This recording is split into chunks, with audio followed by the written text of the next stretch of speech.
Good morning, dear students. How are you all? I hope you all are fine, beta. In the last class, we have already discussed up to the division of labor, right? Next, we will talk about the social groups of peasants. अब जो peasants थे, वो भी एक social groups थे. अब वो कौन थे? Peasants were basically the next social groups who cultivated land owned by nobility, crown, and the Orthodox Church. अब बेसिकली कौन से सोशल ग्रुप्स थे? ये सोशल ग्रुप्स थे जो कल्टीवेशन करते थे, क्रॉप्स ग्रो करते थे, लेकिन जो पीजेंट्स थे that they were not rich, तो उनके पास अपनी खुद की लैंड तो होती नहीं थी, तो वो किसकी लैंड पर काम करते थे? They use to work on the land of the nobility, crown means of the king और the orthodox church, basically the rich peoples of the society, जिनके पास बड़े बड़े फार्म्स होते थे, बड़े बड़े लैंड्स होते थे, क्लियर, और वहां पे वो लोग करते थे cultivation. So peasants were divided along religions but united against the nobility. Peasants जो थे basically they were also the deeply religious, वो रिलीजन के बेसिस पर थे डिवाइडेड, क्लियर. सो नाउ लेकिन अगेन जब सबकी इकट्ठी बात आती थी, so they always use to stand together. जब उनको नोबिलिटी के अगेंस्ट कुछ करना होता था, बेसिकली ये लोग जो थे ये नोबिलिटी के बहुत ज्यादा अगेंस्ट थे, clear. Peasants wanted the land of the nobles. So peasants चाहते थे कि नोबिलिटी का सारा लैंड पीजेंट्स के अमंगेस्ट हो जाए, रीडिस्ट्रीब्यूट हो जाए, क्लियर. अब जो नोबल्स थे, peasants did not like so much to the nobles. Why? Because जो नोबल्स थे उनको अपनी पावर्स, अपनी पोजीशंस मिली थी बाय गिविंग और by rendering services to the king, that is to Nicholas, and they did not very popular among the local populations. So this was, जैसे अगर मैं फ्रांस की बात करूं, अगर हम फ्रेंच रेवोल्यूशन की बात करें, तो during the French revolution Britain के अंदर जो पीजेंट्स थे वो नोबिलिटी की रिस्पेक्ट करते थे, उनके लिए लड़ते थे, बेसिकली उनका काम करते थे, उनका कल्टीवेशन करते थे. लेकिन this was not the case in Russia. Russia के जो पीजेंट्स थे वो तो बहुत ज्यादा अगेंस्ट थे नोबिलिटी के. So peasants wanted the land of the nobles and against the nobility. So refuse to pay rent and murdered the landlords. वो चाहते थे बेसिकली कि रेंट भी पे करने के लिए रिफ्यूज कर दें. इट मीन्स वो रेंट भी पे नहीं करते थे. बहुत ज्यादा गुस्सा आ जाता तो लैंडलॉर्ड्स को मार ही डालते थे, उनका कत्ल ही कर देते थे. They use to murder the landlords. They basically the peoples of the nobility, and along with this बहुत ज्यादा फ्रीक्वेंटली रेंट तो देते ही नहीं थे. देन 1902 में क्या हुआ, बहुत ज्यादा लार्ज स्केल पर मर्डर्स होने लगे. बेसिकली साउथ रशिया के अंदर थे ये जो मर्डर्स ये शुरू हो गए थे 1902 में. एंड 1905 में होल एंटायर एम्पायर, पूरे के पूरे एम्पायर के अंदर बहुत ज्यादा ये लैंडलॉर्ड्स के मर्डर्स बढ़ गए थे. तो अब अगर हम देखें तो दो रीजंस थे रशियन पीजेंट्स और यूरोपियन पीजेंट्स के बीच में. जो डिफरेंस था वो दो रीजन से था. एक डिफरेंस तो मैंने आपको अभी बता दिया कि जो यूरोपियन फार्मर्स थे they used to respect the nobility, लेकिन जो रशियन फार्मर्स थे they did not want to respect the nobility.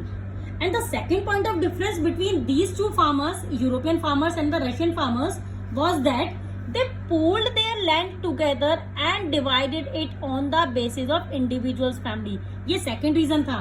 They pooled their land together, वो अपनी लैंड एक साथ पूल कर लेते थे, and then on the basis of individuals family needs, जिसको जितनी जरूरत होती थी उसके हिसाब से they use to divide the profits and the cultivation of crops. Whatever the peasants community was called commune या फिर मीर. तो उनको हम बोलते थे, पीजेंट कम्युनिटी को बेसिकली जो बोला जाता था कम्यून या फिर मीर. क्या बोला जाता था? कम्यून या फिर Mir, MIR, Mir, clear. So now moving ahead, that is socialism in Europe, clear. सो अब हम बात करते हैं रशिया के अंदर सोशलिज्म की। अब सोशलिज्म बेसिकली क्या होता है बेटा? Socialism is nothing where all the peoples they come together as a community, means the community as a whole works together. So community as a whole works together. So before 1914 all the political parties in Russia were illegal. तो 1914 से पहले जितनी भी political parties बनी थी Russia के अंदर उनको कर दिया गया था declared illegal. They were declared illegal. And the Russian Social Democratic Workers Party formed in 1898 operated secretly with its newspapers, mobilized workers and organized strikes. जो रशियन सोशल डेमोक्रेटिक वर्कर्स की जो पार्टी थी जो फॉर्म्ड हुई थी 1898 में, वो secretly अपना ऑपरेशन कर रही थी. क्यों कर रही थी वो सीक्रेटली ऑपरेशन? बिकॉज गवर्नमेंट की पॉलिसीज तो चेंज हो चुकी थी, तो डायरेक्टली तो वो कुछ नहीं कर सकते थे. They were running their party secretly. They had come out with the newspapers. They mobilise the workers and वो स्ट्राइक्स ऑर्गेनाइज कर रहे थे and they organise the strikes. तो अब कुछ रशियन सोशलिस्ट जो थे उनको क्या लगता था? That the peasants were the natural socialist. अब रशियन सोशलिस्ट थे, उनको ऐसा लगता था कि रशियन पीजेंट्स जो हैं दे वर द नेचुरल सोशलिस्ट. वो नेचुरल सोशलिस्ट हैं. क्यों वो ऐसा सोचते थे कि वो नेचुरल सोशलिस्ट हैं? क्योंकि बेटा वो पहले से ही इस चीज की प्रैक्टिस कर रहे थे कि सारी की सारी जो लैंड है उसके ऊपर वो टुगेदर कल्टीवेशन करते थे एंड देन एंड में डिवीजन कर लेते थे. सो दे थॉट कि जो रशियन सोशलिस्ट थे उनको ऐसा लगता था कि वो क्या है? नेचुरल सोशलिस्ट हैं. क्लियर? तो अब क्या हुआ? So for Russian socialist Russian peasants were to be the main force. अब उनको ऐसा लगा कि जो पीजेंट्स थे they would be the main force of the revolution. उनका मानना था बेसिकली ऐसा that peasants were the main force of the revolution. Clear? Then जो रशिया था वो दूसरी कंट्रीज से ज्यादा जल्दी सोशलिस्ट बन सकता था बिकॉज इसमें ऑलरेडी क्या थे? सोशलिस्ट थे, नेचुरल सोशलिस्ट थे बेसिकली, राइट? एंड सोशलिस्ट जो थे were active in the country. वो विलेज एरियाज में काफी ज्यादा एक्टिव थे through the 19th century. Clear?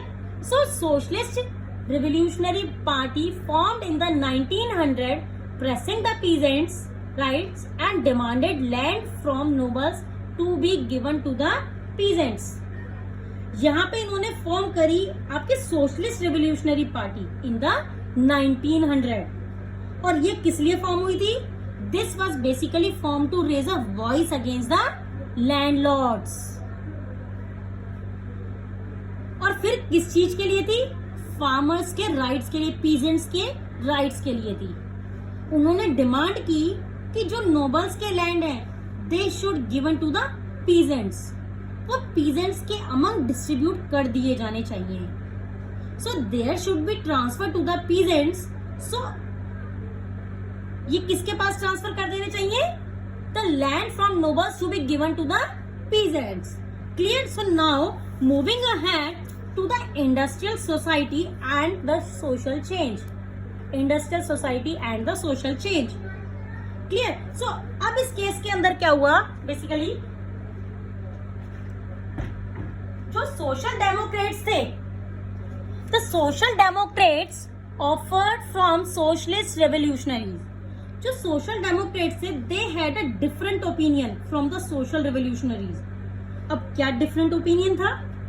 उनको ऐसा लगता था कि जो पीजेंट्स हैं वो स्ट्रगल नहीं कर सकते, वो सोशलिस्ट नहीं बन सकते. क्यों? क्योंकि उनमें ना बहुत ज्यादा डिस्पैरिटीज है. अब वो डिस्पैरिटीज कैसे है? Lenin felt that peasants were not one united group, कि they were not the united group. ऐसा लेनिन ने बोला था, ऐसा लेनिन ने सोचा था, उसको ऐसा फील हुआ था. दे वर नॉट यूनाइटेड ग्रुप. कुछ पुअर फार्मर्स थे, कुछ रिच फार्मर्स थे, कुछ मिडिल क्लास फार्मर्स थे. बेसिकली कुछ ऐसे भी पीजेंट्स थे जो दूसरों के लैंड पर कल्टीवेशन कर रहे थे, दूसरों के लिए काम कर रहे थे. And there were some other who were actively employers, वो एम्प्लॉय कर रहे थे बाकी सारे फार्मर्स को. So this Lenin he thought कि बहुत ज्यादा डिफरेंशिएशन है, इसकी वजह से कैपिटलिस्ट होने चाहिए, you know, capitalist should be employed. So ये फॉलो कर रहे थे strategy of organisation, strategy of organisation. They were divided into, अब ये स्ट्रेटेजी ऑफ ऑर्गेनाइजेशन के चलते they were divided into two groups, they were divided into two groups, Bolsheviks and Mensheviks. अब Bolsheviks were actually led by this person जिनका नाम था Vladimir Lenin. Okay, Vladimir Lenin, clear. और Lenin का मानना था कि अब सबके सब जो वर्कर्स हैं they should B disciplined and there should be a control in the member of workers, plus जो उनकी members की quality है that should be up to the mark. Clear? So ये बोल्शेविक्स का जो लीडर था ये लेनिन, व्लादिमीर लेनिन, ये ऐसा इनका मानना था.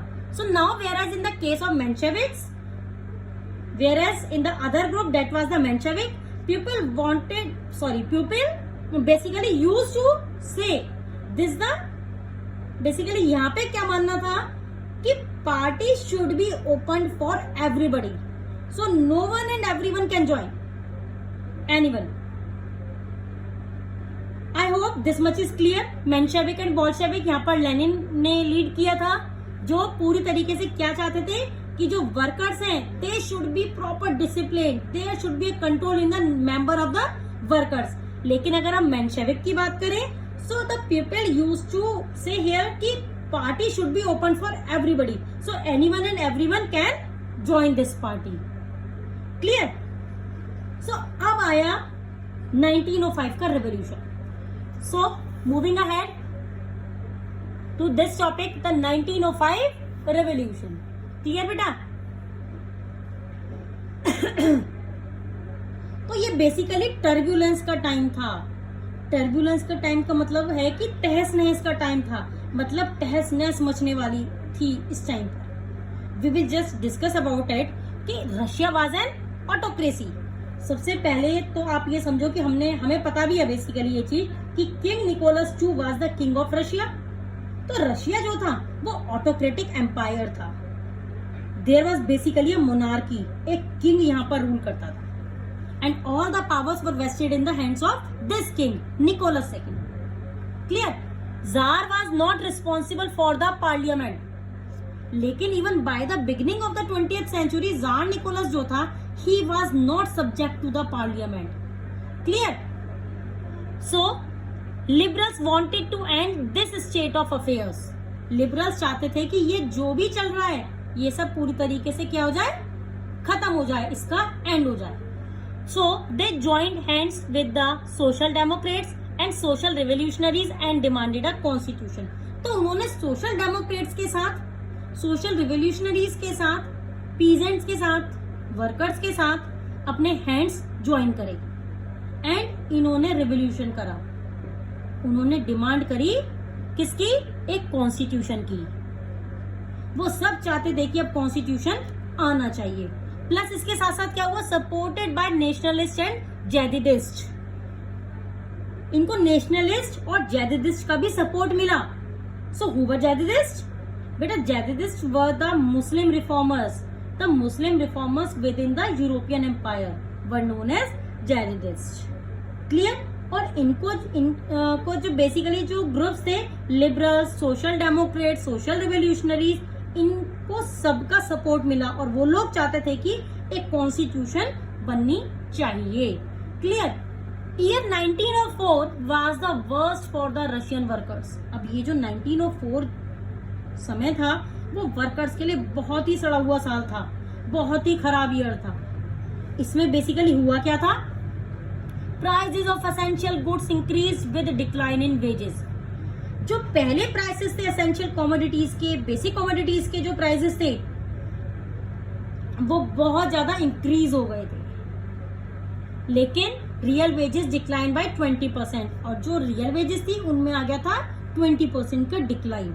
अब रियल वेजेस का मतलब क्या होता है, पहले तो हम ये समझते हैं. For example, right now you are working and you are getting 10 rupees. Clear? Daily wage आपकी क्या है 10 रुपीज, लेकिन आपका खर्चा है 5 रुपीज। तो अब वही सेम प्रोडक्ट जो आपको 5 रुपए में मिल रहा था, अब वो आपको 7 रुपए में मिल रहा है। क्यों? क्योंकि prices of essential goods increase. तो इसमें क्या हुआ कि पैसे आपको मिल तो उतने ही रहे हैं, लेकिन जो सामान आपको 5 रुपए का मिल रहा था, अब वो सामान आपको कितने का मिल रहा है? 7 रुपीज का। तो रियल वेजेस में आ गया था डिक्लाइन बाय 20%। 20% से वेजेस कम हो गई थी। सॉरी बेटा।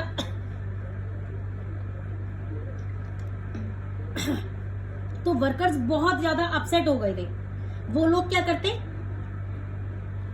तो बहुत ज्यादा उनको एक दिक्कत महसूस हो रही थी। तो अब क्या हुआ, इसकी वजह से जो वर्कर्स की एसोसिएशन थी उसमें बहुत ज्यादा वर्कर्स ने पार्टिसिपेट करना शुरू कर दिया।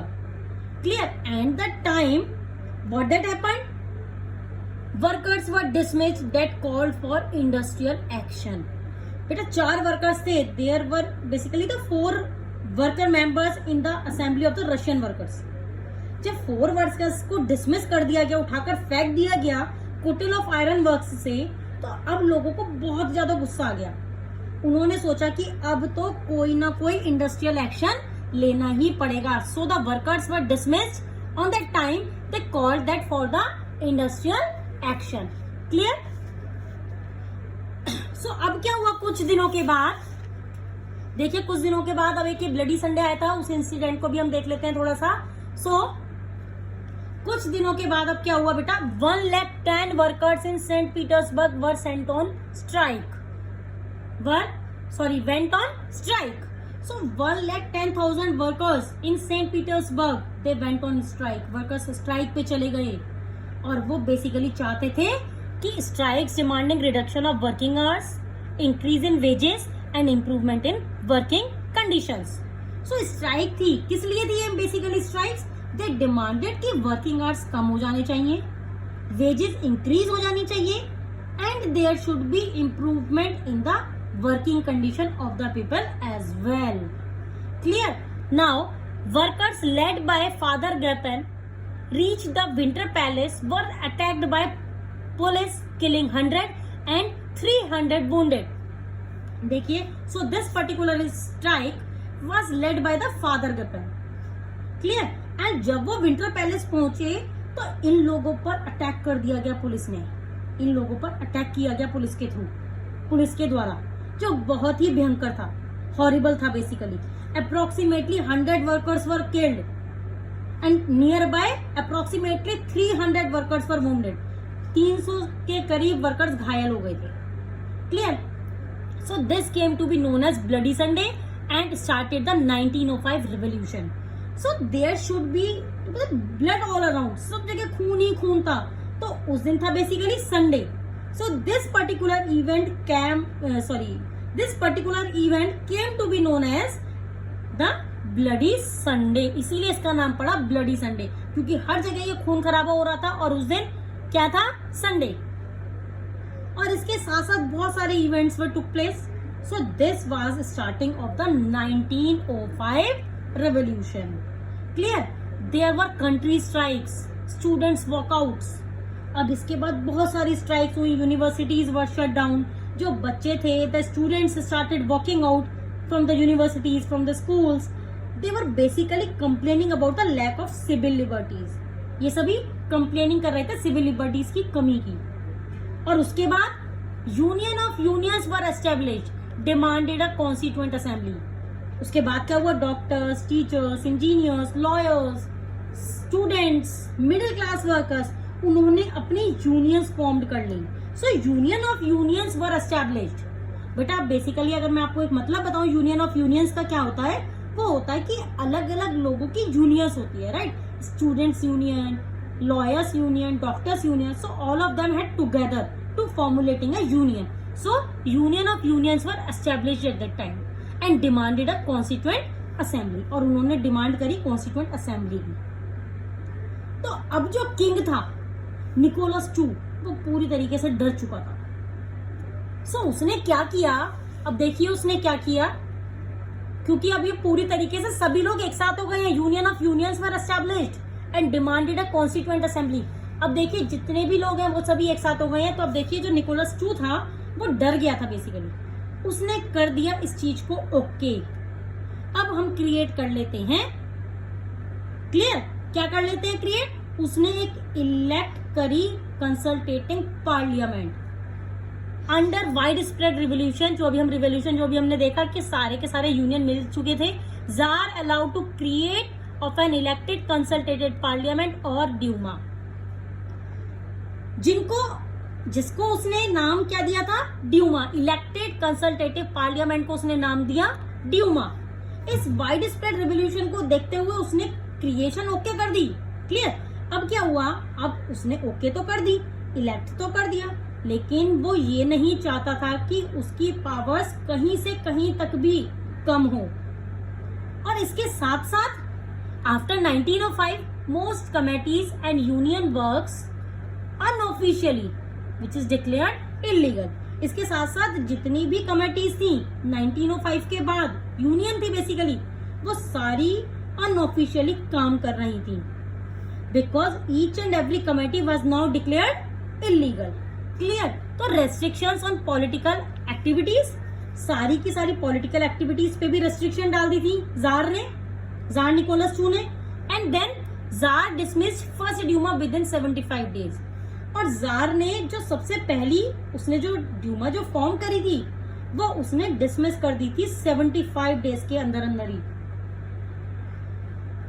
री elected second Duma within 3 months, उसने एक सेकेंड ड्यूमा फॉर्म करी, उसने री इलेक्ट करा with in 3 months of time, but didn't want any reduction in his powers.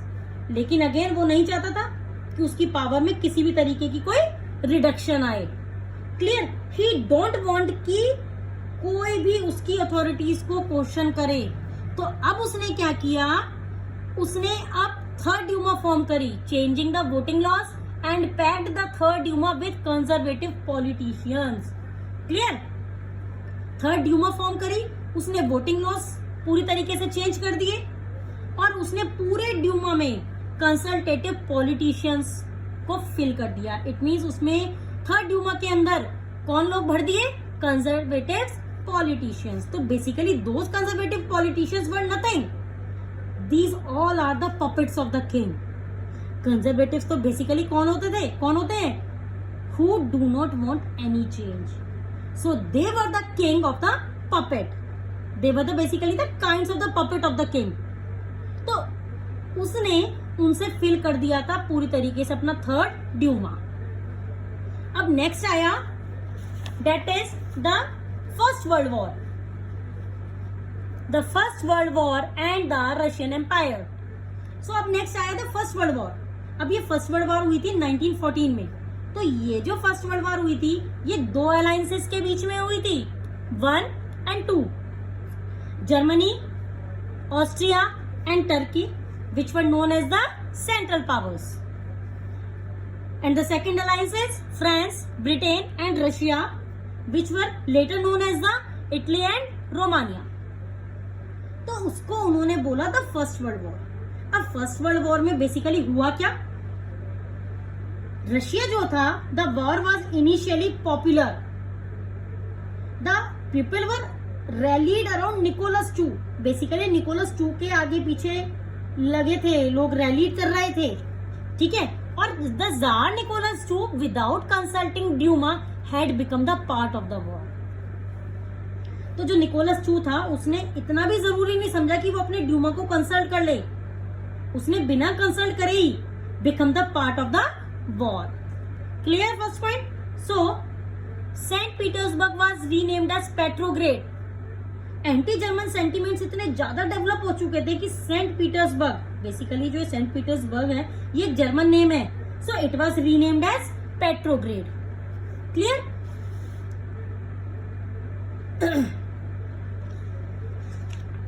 और साथ ही साथ और क्या हुआ, the tsarina Alexander's German origin and poor advisors, especially a monk called Rasputin, made the autocracy unpopular. जो Alexander's German origin के जो लोग थे, तो जो पुअर एडवाइजर्स थे, स्पेशली अ मॉन्क जिनका नाम था Rasputin, it made the autocracy unpopular. जिसके चलते उसकी जो ऑटोक्रेसी थी वो अनपॉपुलर हो गई। In the west armies fought from trenches stretch along the eastern frontiers. एक और चीज वेस्टर्न फ्रंटियर्स में और ईस्टर्न फ्रंटियर्स में जो वॉर चल रही थी वो काफी ज्यादा मतलब उसमें फर्क था, वो अलग थी। वो कैसे अलग थी? तो वेस्ट की जगह अगर हम बात करें तो आर्मीज जो थी they were fighting from the trenches which was stretched along the eastern France, not frontiers, eastern France. But in the east, Russia suffered shocking defeats along with heavy casualties. But जो east की लड़ाई थी उसके अंदर बहुत ज्यादा massive तरीके से लड़ाई हो रही थी, लोग बहुत ज्यादा मूव कर रहे थे एंड मेजर लेवल में बैटल्स हो रही थी, बहुत ज्यादा कैजुअलिटीज हुई, बहुत ज्यादा लोग मारे गए, बाउंडेड थे बहुत सारे लोग। क्लियर? और जो रशिया था, Russia army lost badly in Germany and Austria between 1914 and 1916। Basically जो रशिया था दे सफर्ड अ शॉक। अब इसमें हुआ क्या था कि रशिया की जो आर्मीज थी वो हार गई थी जर्मनी और ऑस्ट्रिया से। Clear? Between 1914 and 1916 and approximately near about 7 million casualties by 1917। 1917 तक बहुत ही बड़ा नंबर होता है बेटा, there was 7 million casualties. Clear? जैसे ही उन्होंने अपने आप को बचाने के लिए, प्रोटेक्ट करने के लिए उन्होंने क्या किया, Russian destruction of crops and building led to 3 million refugees. Russian army ने सारे के सारे क्रॉप्स, बिल्डिंग्स को सबको डिस्ट्रॉय कर दिया to prevent the enemies from the able to live off their land. और इसकी वजह से this led to approximately 3 million refugees in Russia. 3 million refugees अब रशिया के अंदर आ गए थे। और साथ ही साथ अगर मैं इंडस्ट्रीज की बात करूं तो इंडस्ट्रीज पे भी ये जो वॉर थी सेवियर इफेक्ट आया था, इसके अंदर बहुत बुरा इफेक्ट इम्पैक्ट कर रहा था रशिया की जो खुद की, मतलब देखो रशिया के अंदर पॉकेट इंडस्ट्रीज थी, मतलब इंडस्ट्रीज बेसिकली कैसी थी, बहुत कम थी। और उसके साथ साथ रशिया ने लड़ाई भी कर ली थी। So Russia's own industry were very few and simultaneously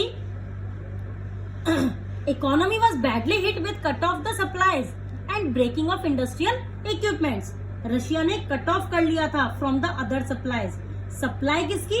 industrial goods की by the German control of the Baltic sea. Baltic sea से जो भी गुड्स आते थे उसको कर लिया गया था कट ऑफ। अब इससे हुआ क्या?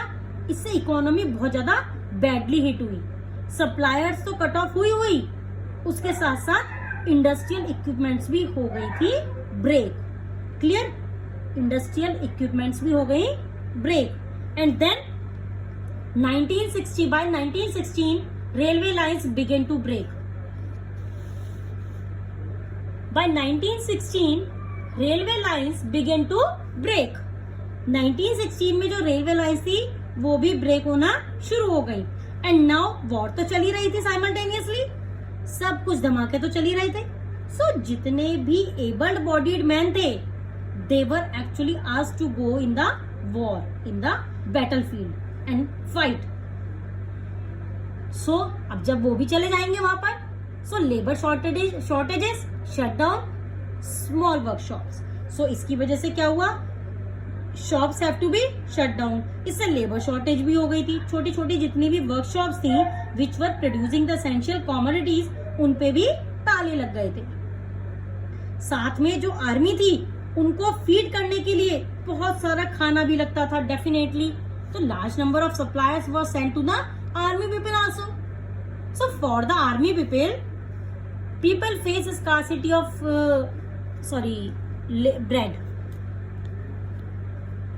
bread and flour. So in the cities उसी की वजह से bread और flour जो था उसकी बहुत ज्यादा scarcity हो गई थी। And then 1916 तक आते आते बहुत ज्यादा राइट्स भी शुरू हो गए थे ब्रेड शॉप्स पे, क्योंकि डेफिनेटली लोगों को खाना तो खाना ही था। खाना नहीं खाएंगे तो जिंदा कैसे रहेंगे? सो सबको अपनी जान तो प्यारी होती है। तो पीपल किस तरीके की प्रॉब्लम फेस कर रहे थे? Scarcity of bread and flour की। तो उन्होंने राइट्स भी किए थे बहुत ज्यादा। Clear? So these are all about the during the first world war. So I hope आपको बेटा इतना क्लियर हो गया होगा. If any of you have any query and doubts, please do mention in my WhatsApp number. Okay बेटा. So in the next session we will discuss the February revolution in petrograd. Till then, goodbye students. Have a nice day.